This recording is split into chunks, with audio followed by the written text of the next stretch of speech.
Okay, so this one is asking us to find domain and range, and then write it in two different, write the answer in two different forms. So I'll do interval notation first.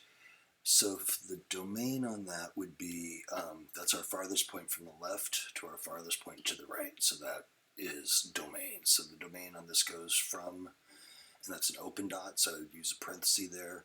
Oops, -2. And then the farthest to the right it goes is 5.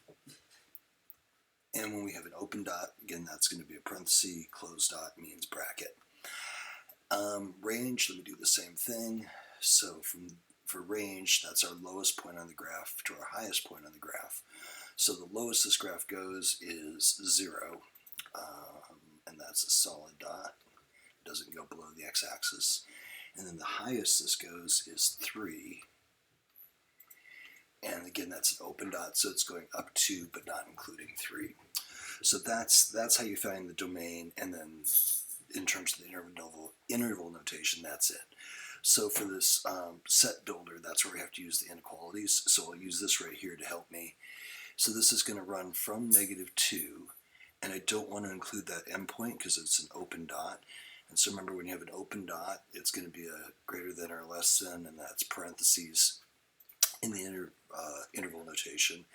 And if you have a solid dot, that's going to be a greater than or less than equal to, greater than equal to, and that will use brackets when you do the interval notation. So parentheses go with no equals, so that'll be -2 is going to be less than, this is domain, so that's an x, which they have right there. And then that will be less than or equal to because of that bracket and that solid dot. So these mean the exact same thing, it's just two different forms of the answer. For this one, our lowest point is 0, so that would be 0.